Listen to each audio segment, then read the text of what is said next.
Hey everybody, how's it going? I'm getting back into flint knapping, and today's lecture is going to be how to work with a big piece and just get it thinned down into something resembling this. Now, this is not a finished product. This would be a trade blank in the past, and you would knap it in the field from this down to this. Lot less material to carry around, and then you trade, and the person who you trade with could make this into anything from an atlatl point to a knife to an arrowhead. So the other thing I want to point out, you're going to have so much waste from these. When you do percussion, you're just going to blast flakes all over the place. I wouldn't be surprised working this today if I just get something slightly bigger than that. And it's an expensive hobby if you think that this might be a few bucks a piece. But then think about the finished piece. You might have a really nice display piece for your collection. All right, to get started, you want to go ahead and rough up all of the edges because these sharp edges are useless. And you can either go against it, like this way, or go with it this way. But I like to go against it because all of those fine edges are totally useless. They're going to break. You need sturdy platforms. I've got other videos on making platforms, so check those out. All right, the next thing you're going to need is a big bopper. This is a copper bopper. I like copper. I don't have access to elk very readily, elk antlers, but I've heard those do a good job. And then you look around the piece and you pay attention to your center line. So the center line is this imaginary line right in the middle. Anything that dips on one side of the center line, you can flake this off. So let's turn it this way. Okay, so this right here makes a nice little delta. And if I strike down, it will blow off basically right here. Okay, this might still be too sharp, but let's give it a try. Now, when I first started, I would hold it like this. Lots of cuts. You can use a glove, but what I've been doing lately is hold it against a thick leather pad on your leg, give it a little space, and now you see you can strike in. And I'm striking in and down. All right, let's just jump in. Okay, see, that was too sharp of an edge, so it just broke off. But it's given me a new edge that's a little duller. Okay, so that broke off this piece. Now I've got this one right here. Okay, that's what you want. This is a good learning piece. So first of all, you see where I hit it, and then look at that. See? That's how you flint knap. That's how you work these big pieces. This, by the way, keep this. You can make arrowheads out of it. And now look at how thin that is with that hit. All right, so now we're going to keep moving around and find our next one. Now, ridges are good. When you flint knap, the flake scar likes to follow a ridge. So I'm going to try to strike this, and I'm going to hit right there on that little point, kind of in this direction. There's a little chatter. It's not perfectly smooth and shiny, but I bet that I could knock off this right here. Okay, let's give that a try. Okay, so you see, I got rid of that chatter. The second strike did it, and it actually went down into there. Okay, so what you're gonna do is just keep turning the piece, and so like right here, you can strike this down, but then you see here's our center line. Okay, you're going to strike this side to blow off this. In fact, let's go ahead and do this now.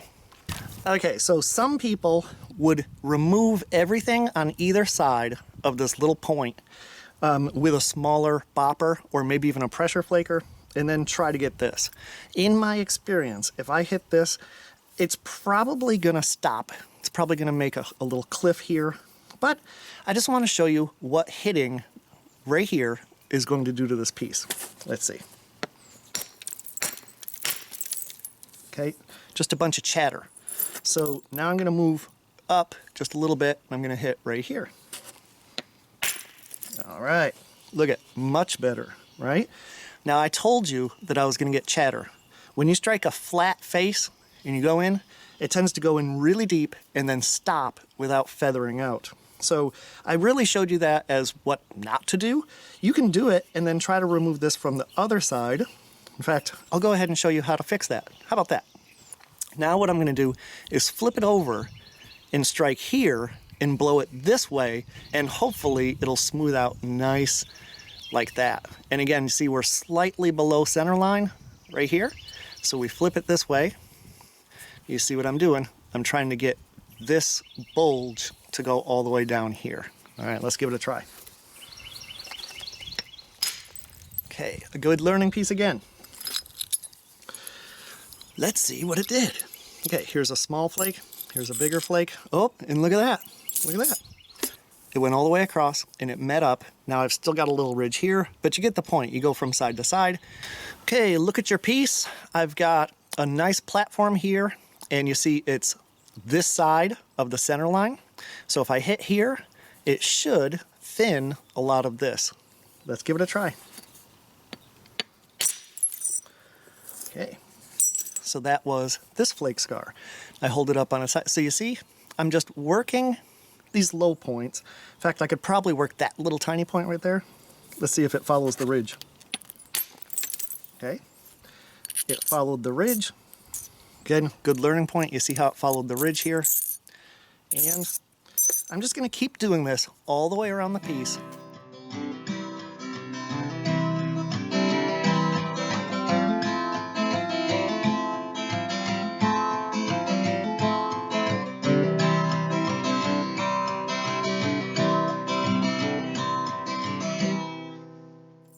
Look at that beauty, right? Yeah, so we can definitely live with that. Now let's work on the other end, and hopefully it won't break. Guess what? Yep, don't do that. So like I said, expect a lot of failures, you know?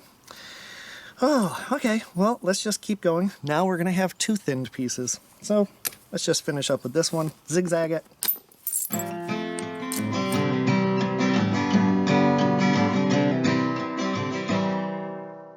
Obviously, I'm a little disappointed with that, but you see, we have a usable trade blank. Let's go back to the original.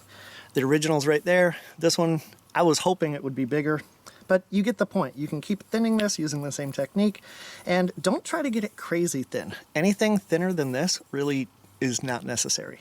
Let me see if I can work that back end. Oh, I hate to see a nice piece like that break, don't you? So again, my mistake was driving into the end, not having it properly supported, put a fracture. Yeah. All right. Zigzag, zigzag, zigzag.